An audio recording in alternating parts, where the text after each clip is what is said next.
Neredesin sen Toprak?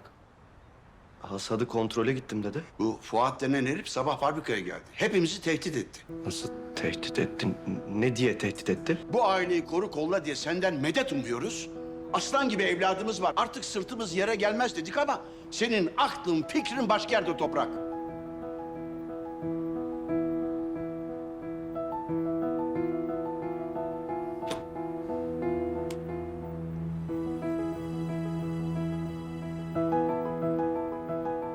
Siz düşünün, taşının, bana haber verin. Teşekkürler. Ben sana gerçek baban Mehmet'le ilgili başka şeyler de anlatacağım.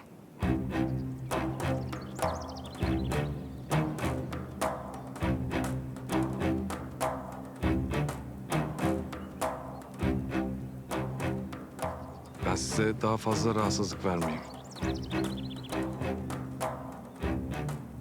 Ben misafirimizi uğurlayıp hemen geliyorum.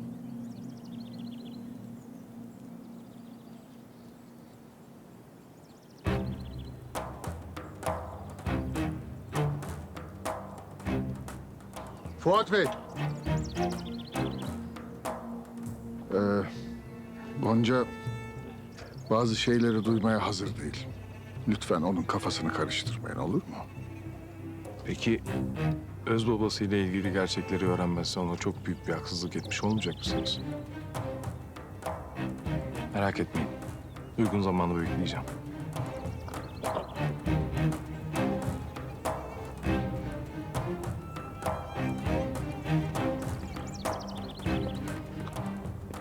Bana hemen Toprak'la tabiyeden bir randevu olun. Hemen hallediyorum Fuat Bey.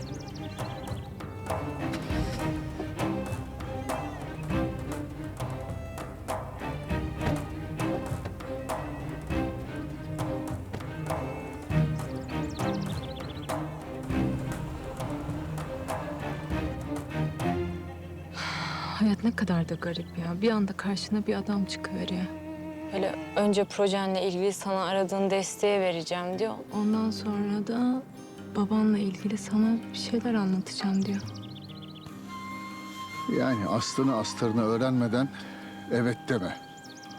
Bu adamı biz hiç tanımıyoruz. Gerçi ben iyi tanıyorum ama Fatma.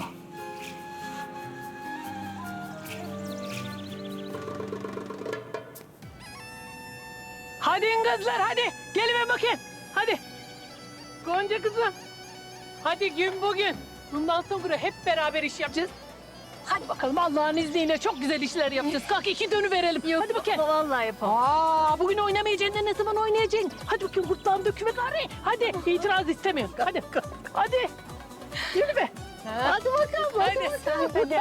Hadi kuzum. Gel git. Hadi Yürü. yavrum, Bak hadi. onların arasına gari. İsmi ne bu oyunun? Cemilem. Cemile. Geç hadi bak. Bak. Ha. Ha. Sol. Evet. Ha. Sol. Ha. Öyle. Abo hemencecik de yapıverdin kız maşallah. Ha. Oh, hoppa. Kımıldan ver. Ah şöyle nazlında kımıldanıver. Toprak. Gonca? Neredesin sen? Buradaki ablalar bizi yemeğe çağırdı da şimdi de Cemilem diye bir oyun oynuyoruz. Birazdan da keşkek yiyeceğiz. Ondan sonra da neydi? Zıplak yiyeceğiz. Sen de gelsene. Babam da burada tek başına oturuyor. Canı sıkıldı. Güzel olur. Tahir amca da mı orada? Fatma'nı zorla getirdi vallahi. Yanınızda olmayı o kadar çok isterdim ki. Ama burada biraz işlerim var. Tamam, işin bitince ararsınız onu. Buradaki kadınlar çok güzel oynadığımı söylüyor. Umarım bir gün karşılıklı oynarız. Ben de fena değilimdir. Tamam. Bu arada sana çok güzel haberlerim var. Telefonumu bekliyorum. Tamam.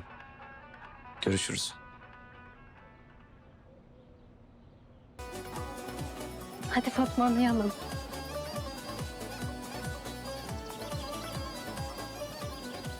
Hadi Fatma ana. Hadi sen de kalk. Hadi. Kızım yavrum ben kalkamam. Hal mı var kızım? Hadi. Ay ben yapamam. O Fatma eskiden bir oyuna durdu mu koca Isparta titrerdi. Ama Zeliha sen de bir abartıyorsun ki yani. Ay ne abartıymışım canım. Kalk da alem bir oyun görsün. Hadi nazlanma gari. Dur ben kalkamam. Keşke yemeden hiçbir şeycikler etmeyin. Sen bu bakili kaldır. Baba hadi sen kalk. Saçmalama Gonca yapma kızım. Yapma kızım rezil etme beni. Yok. Kırma beni. Yapma. Aman kalkıver işte sen de. Sen oynayacaksın başka çaresi yok. Hadi. Ah şöyle nazlında Ya bir jimnastik olurdu Tahir. Daha neler.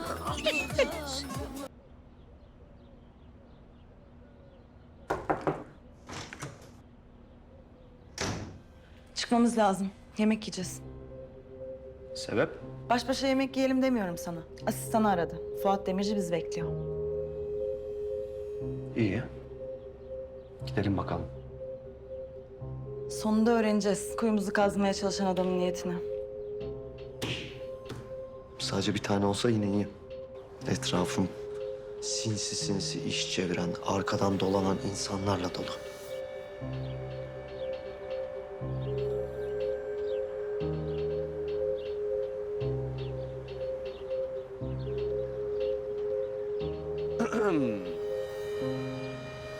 Kahve içeriz demiştik ya. Bak kahveler ayağına geldi. Teşekkür ederim. Ama benim şimdi işim var. Ancak dersten sonra görüşebiliriz. Tamam ama benim aklıma bir şey takıldı. Ne gibi? Ya Allah aşkına böyle model mi olur ya? Adamın vücut proporsiyonu bozuk. Oran desen oran yok. Böyle model olmaz. Ya daha dur. Buruna bak. Yani o burnun üstüne ben tırmanır bayrak dikerim. Davraz gibi. Kulaklar desen zaten yelkenden hallice. Eğirdir'den şöyle sağlam bir rüzgar olsa bordo olmadan sörf yapar. Yalnız buradan kalkma ihtimalim olsa gösteririm sana. Sörfü de bayrağı da. Yani. Hadi lütfen gider misin? Hadi artık. Arkadaşım bırak da işimizi yapalım. Ne kafa şişirdin ya? Tamam bir saniye sakin ol. Sakin. Kardeş sen buradan kaç para alıyorsun? Saatlik 200 lira. Bekle. Al sen şu 400'ü al, kaybol. Anlaştık. Güzel. Arkadaşım kıpırdamasana. Bir de para mı verdi o? Ne yapıyorsun? Hasta mısın arkadaşım? Kalksana oradan. Ben sadece hanımefendinin ilgisini çekmeye çalışıyorum. Rezil ettin atölyeyi. Şikayet edeceğim. Hoca nerede ya? Ne yapıyor bu adam? Ben anlamıyorum ya. Ya benim neyim eksik? Beni çizin. Ne oluyor ya? Hadi. Nereye? Kusura bakmayın. Hadi al şunu. Kusura bakmayın lütfen. Çok özür dilerim. Çok özür dilerim. Kahvelerimiz kaldı. Gitti. Hala kahve diyorsun. O zaman başka bir yerde içiyoruz kahveyi beraber. İyi tamam.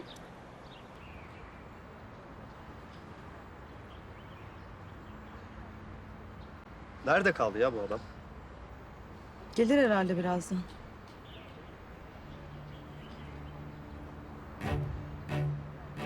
Hı. Sonunda teşrif ettiler.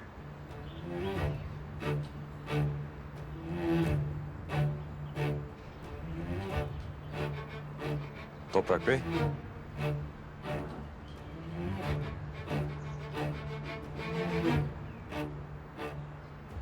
İsmen tanıştırılmadık ama Ece Hanım olmalısınız. Ta kendisi. Ben konuyu hiç uzatmayacağım. Sizin bizimle, yani Atabeylerle derdiniz nedir?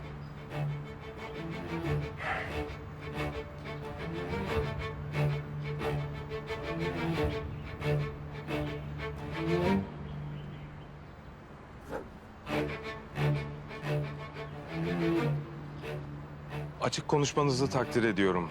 Ben de açık konuşacağım. Babanızı ve dedenizi ne kadar tanıyorsunuz? Ben onları çok eskiden ve çok iyi tanırım. Buraya nasıl geldiklerini, bu serveti nasıl edindiklerini çok iyi bilirim. Ne demek istiyorsunuz? Açık açık söyleseniz. Bakın Toprak Bey, çok mal haramsız, çok laf yalansız olmaz derler. Babanız ve dedeniz çok uzun zamandır bu yöre ve halkından çok büyük kazançlar elde etti. Ben daha adil şartlarda çalışmalarını ve hak ettikleri kadar kazanmalarını istiyorum. Fiyat kırma meselesine gelince, Bence sizin fiyatlarınız fahiş. Çünkü doymak bilmeyen bir babanız ve dedeniz var. Fuat Bey, bence siz laflarınıza dikkat etseniz iyi edersiniz. Bir genel müdüre göre ne kadar fevrisiniz. Neredeyse bu aileyle başka bir bağınız olduğunu düşünüyorum.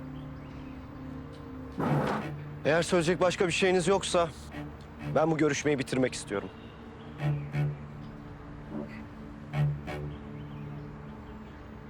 İnsan ailesini seçemiyor Toprak Bey.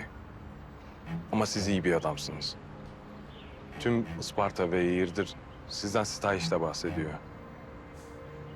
Ama Atabeyler bir gayya kuyusu. Size tavsiyem en kısa zamanda o kuyudan kendinizi kurtarmanız. Bu söylediklerinizi neye dayanarak söylüyorsunuz bilmiyorum. Ama haddinizi aşıyorsunuz. Halil Atabey'in de, Rıfat Atabey'in de gerçek yüzünü çok yakında siz de göreceksiniz.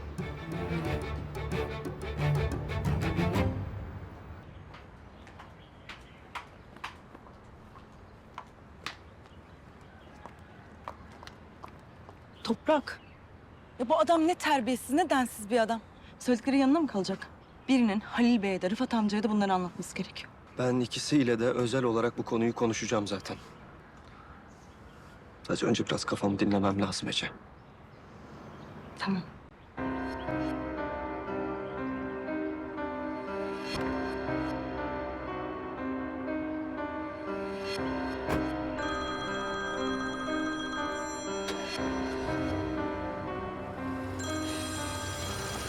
Ay ne var Arzu ya? Efendim Arzucuğum. Alo Ece abla. Sana bir şey soracaktım. Hani geçen hakkında konuşmuştuk ya. Arda. Biliyorum Gonca ile bir alakası yokmuş. Bunu zaten ben de dün gece bizzat öğrenmiş oldum. Tatlım şimdi müsaade edersen benim daha önemli işlerim var.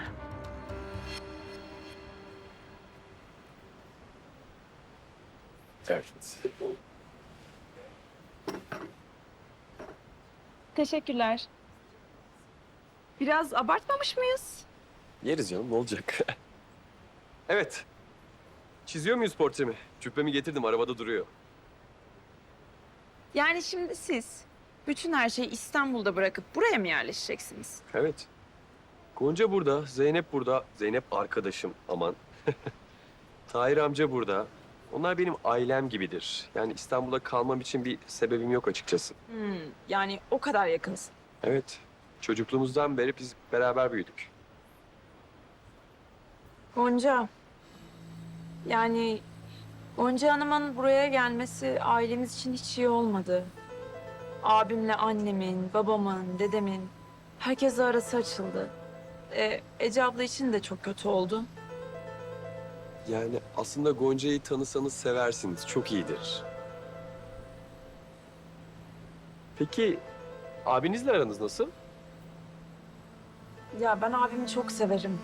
Abimle aram çok iyiydi. Ama bu Gonca meselesi yüzünden onunla da biraz limonluyuz. Yani sen de istemiyorsun sevgili olmalarını.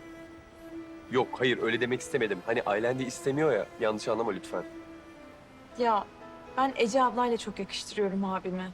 Yani keşke evlenseler. Yani bence çok yakışıyorlar birbirlerine. Bence de çok yakışıyorlar. Bak, Toprak'la Gonca'nın arasındaki yakınlaşmanın ben çok uzun süreceğini düşünmüyorum. Gonca'nın aklı kooperatifte, yapacağı projelerde. Bu tarz şeyleri ayıracak çok vakti olmayacak bence. Neyse, şövalye burada, Arda burada, manzara burada. Bence biz bu portre işini yaparız. Şu kahvemizi içelim bakarız. Tamam, anlaştık.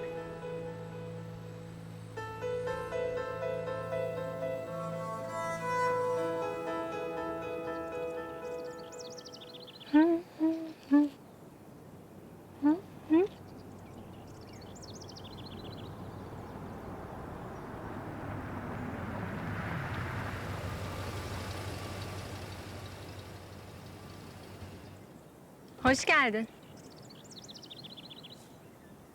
Hoş bulduk.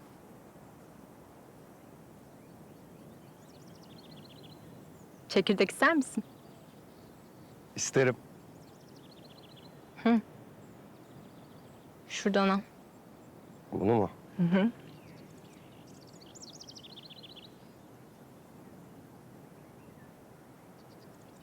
Ne oldu? Bir şey mi oldu? Neden böyle durgunsun? Fabrikada işler biraz karışık bu ara.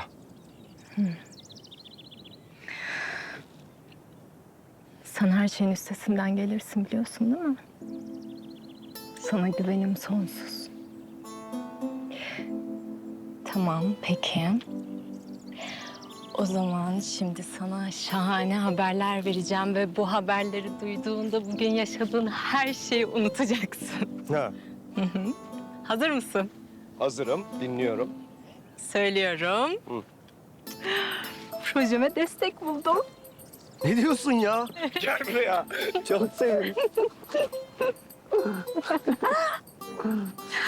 Evet, ya bir adam geldi Isparta'ya. Benim öz babamın yakınıymış hatta. Yani babam büyütmüş onu. Sonra çok zengin olmuş. İşte Bulgaristan'da da fabrikası falan varmış. Bulgaristan'da fabrikası mı varmış? Evet. Adnan Fuat Demirci. Fuat Demirci mi? Evet, neden? Toprak. Sen Fuat Demirci kim biliyor musun? Bizi batırmaya çalışan adam. Bunca zamandır bize kök söktüren adam Fuat Demirci. Ben babamın ne bileyim yakını falan sanıyordum. Ne yapmaya çalışıyor ya bu adam? Seninle niye iletişim kuruyor bu adam? Neyin peşindeki bu adam? Ne yapmaya çalışıyor? Yani niyeti ne ki bu adamın? Ne yapıyor bu adam? Ne oyunlar oynuyor ya? Sana niye destek vermeye çalışıyor? Özür dilerim.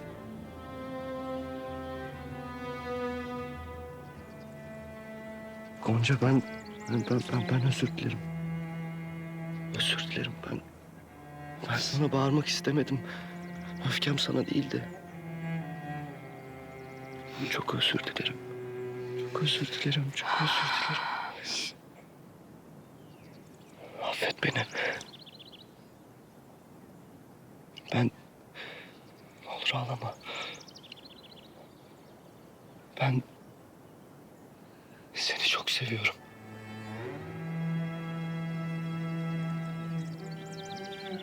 Ben de seni. Ben de seni seviyorum. Hala niye ağlıyorsun? Mutluyum.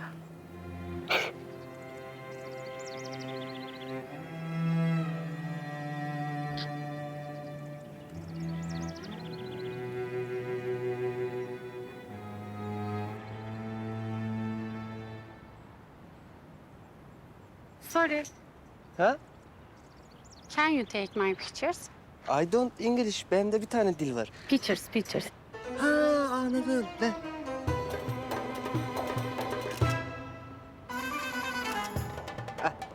Thank you. Sana da. Ali. Kimdi o kadın? Nurba Hanım, bacası sana. Ne? Döviz kaynağı, turist.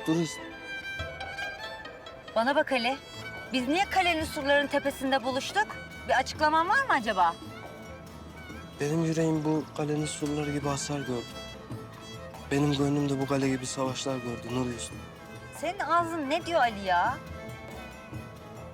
Ben çok yıprandım. Çok hırpalandım Nurba Hanım. Ali ya sen ne diyorsun? Ben anlamıyorum. Sen ne diyorsun? Ben sana layık olamadım. Olamayacağım da. Ali sen bir şey mi yaptın? Layık olamadın falan. Sen beni aldatıyor musun Ali?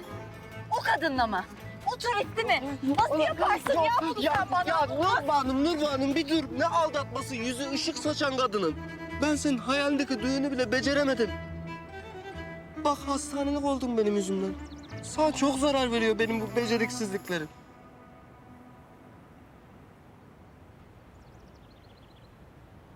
Affet beni Nurba.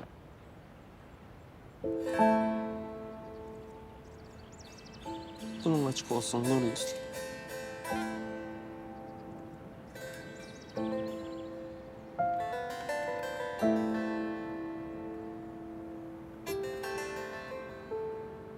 Terk mi edildim ben şimdi?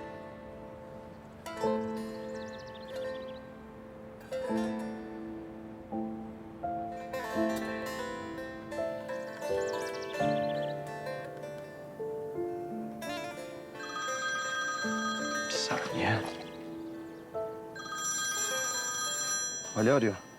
Açsana. Efendim Ali? Her şey bitti toprağım. Nurbanu'yla ayrıldık. Nurbanu'yla mı ayrıldınız? Ya saçma sapan konuşma, dalga mı geçiyorsun? Canım çok yanıyor toprağım. Ali iyi misin sen? Vallahi içim sızlıyor. Ali neler diyorsun kardeşim, gözünü seveyim ya. Abi çık, ne oluyor? Kendimi çok yetersiz görüyorum. Özgüvenim sıfır. Nurbanu'nun baskın kişiliği beni çok eziyor toprağım. Ya canım kardeşim benim, neler saçmalıyorsun, bir dur ya. Neyse boş ver. Allah'tan siz Gonca yengemle iyisiniz. Allah. Yine ne oldu? Toprağım. Lav daktır geldi. Ben onunla iki bir hasbihal edeyim. Görüşürüz. Tamam kardeşim. Hay Allah ya. Ayrılmışlar mı? Onlar birbirlerinin nefesi, neşesi, ümidi. Ayrılamazlar.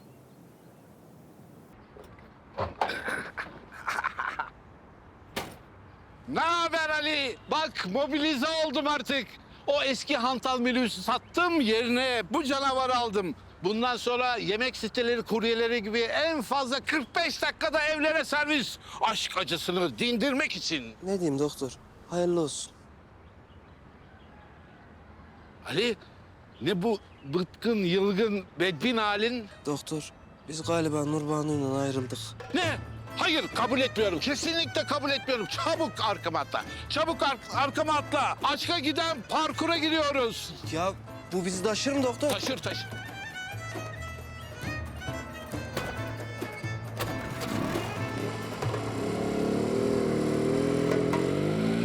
Rıfat amca, ne olur bunları söylediğim için kızmayın. Ama bilmeniz gerekiyor. En son bir de şey dedi. Atabeyler için bir gayya kuyusu dedi. Sizin de Halil Bey'in de gerçek yüzünü toprağa gösterecekmiş. Toprağı yanına çekmeye çalışıyor. Kansız. Gonca'nın projesi için de para veriyor. Anlamadım. Gonca'ya para mı veriyormuş? Onu kollarının altına alacakmış. Her türlü yardım yapıp sonuna kadar destekleyecekmiş. Neden böyle bir şey yapıyor ki bu adam? Nasıl bir bağı var Gonca'yla? Çünkü ortaklar. Çünkü Gonca'yı da buraya o yolladı. Ya bütün bunlar tesadüf olamaz. Bunların hepsi planlı. Bunların bütün derdi bizi bitirmek için kurulmuş bu tezgahı işletmek. Anlamıyor musunuz? Ne yapacağız peki? Toprağın bunları bilmesi gerekiyor. Görmüyor musunuz? Bu kız toprağı resmen kullanıyor. Toprağa aşık falan değil. Bütün bunları toprağa 1000 defa anlattık ama işte biliyorsun sen de. Benim gitmem lazım.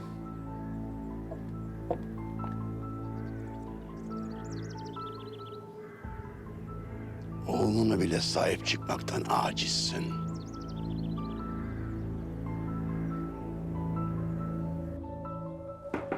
Canan teyze. İyi misiniz?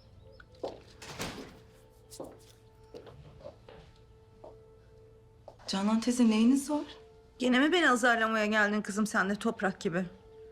Zaten Şamaroğlu'na döndüm bu evde.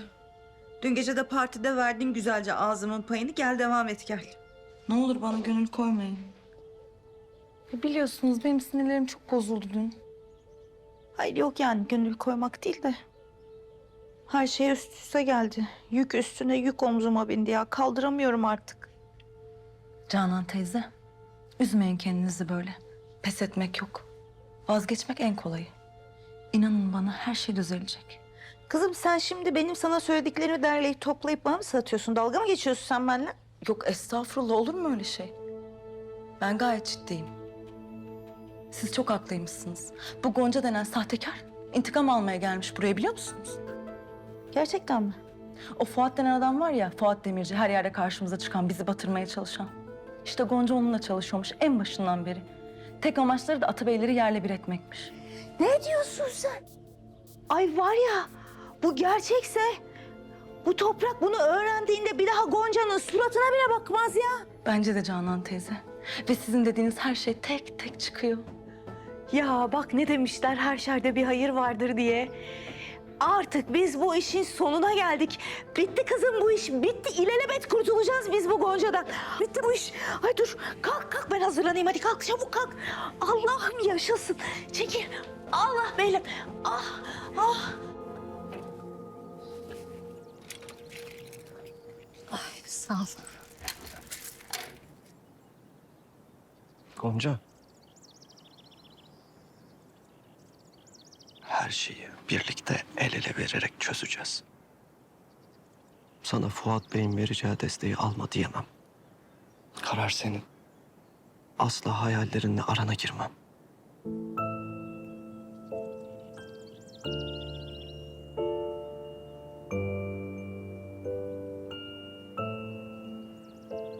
Gitme. İşlerimi bitirip geri geleceğim. Tamam. Daha. Fatma Ana biz şey yapmıştık. Arabadan bisiklet. Ay evlatlar, yavrum, aşkın beyanatı, izahatı olmaz be gülüm. Ben eve uğramam gerekiyor benim. Sonra gelirim. Anacığım sevgiler, saygılar. Hadi bakalım. Hadi bakalım, güle güle. Kuzu.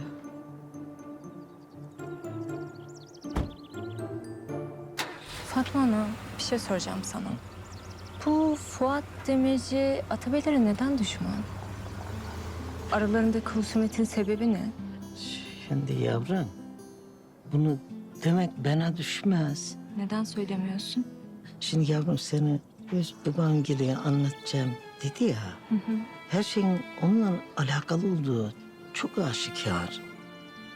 Yani onlar çünkü Mehmet'le birbirlerine çok yakınlardı. Şimdi hani bundan mütevellit senin aklındaki her soruyu onun cevaplaması icap eder. Ya, Tamam. ben ne desem fikir yürütmek olur yavrum. Tamam Fatma Ana anladım seni.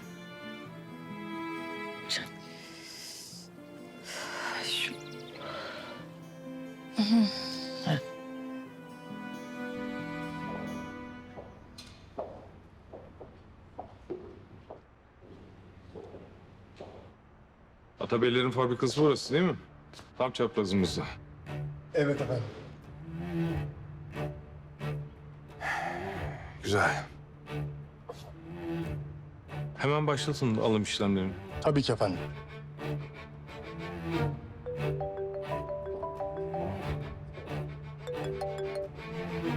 Efendim? Merhaba Fuat Bey. Gonca, sen misin? Evet benim. Sizinle hemen görüşmem gerekiyor. Tabii.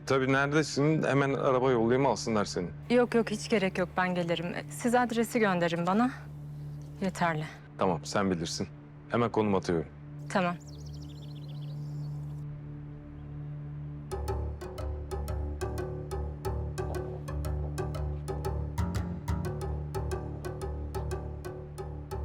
Gonca, Toprak ve Fatma Ana. Bu da dünyanın en güzel gül yağını üretecekler. Kimseden çalmadan. Herkesin hakkını vererek. Atabeyler de karşıdan seyredecekler. Hasetle. Tabii hapse girmeden önce yeterli vakitleri olursa. Bak kuzum, sen şimdi ne duyarsan duy. Ne öğrenirsen öğren. Kendini heder etmeyeceksin, üzmeyeceksin. Söz mü? Söz. Huy sen bana kunalı kuzular gibi mi bakıyorsun kızım? Gel. Oy. Kız ben sana hiç kıyamam ha. Oy yavrum. Hadi bakalım. Hayırlısıyla git gel ha. Hadi kızım. Görüşürüz. Hadi yavrum, hadi yavrum.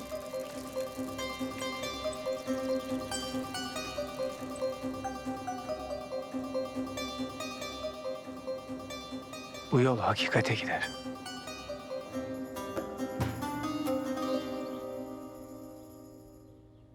Ha, bak. Geldi işte. Ailemizin gururu, medarı, iftiharı, biriciği Toprak Atabey. Anlattı mı o cicili bicili kız arkadaşın olanları? Fuat denilen o heriften nasıl destek aldığını, ailemizi parçalamak için nasıl planlar kurduğunu anlattı mı? Oğlum, ben sana en başından beri bu kız buraya intikam almaya geldi dedim mi demedim mi? O kız sana aşık falan değil oğlum, seni kullandı. Biz onu buradan göndermeye çalışırken o seni kendine aşık etti. Sırf sen onu bizden koru diye başardı da. Biz ne yapmaya kalksak hep sen çıktın karşımıza. Şimdi de Fuat'la bir olup fişimizi çekiyorlar. Nasıl? Mutlu musun? Ha? Ailemizin en büyük düşmanını aldın, getirdin, ailemizin tam göbeğine koydun. Ben bıktım artık sizin bu komplo teorilerinizden. Gonca neden bizden intikam almak istesin? Onu söylesenize ya siz önce bir. Açık açık. Hep böyle bir kapalı cevaplar, üstü kapalı konuşmalar. Madem bu kız bize böylesine düşman. Siz onlara, Gonca'nın ailesine ne yaptınız onu söyleyin önce bir ya. Anlaşıldı oğlum. Anlaşıldı. Bu konuşmadan gene biz suçlu çıkacağız. Hadi Ece yürü. Anne böyle her cevap veremediğinde kaçacak mısın?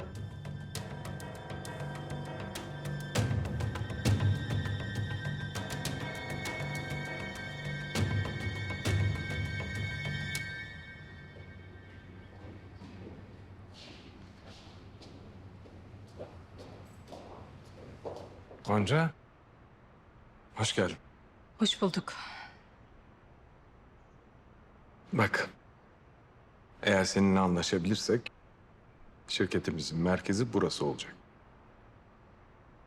Ben buraya bunları konuşmaya gelmedim Fuat Bey. Sizin Atabeylerle derdiniz ne? Anlatacağım Gonca. Atabeylerin fabrikası Rıfat Atabey kurdu. O zamanlar küçük bir işletmeydi. Topu 2 imbik falan vardı. Babanla, Mehmet abimle orada çalışırdık. İşçi olarak. Sonra Halil de geldi. O da işçiydi. Annen, şimdi senin sahip olduğun tarlalarda Isparta'nın en güzel güllerini yetiştirirdi. Ve o gülleri babasıyla beraber Rıfat'ın fabrikasına getirirdi. Babanla orada tanıştılar.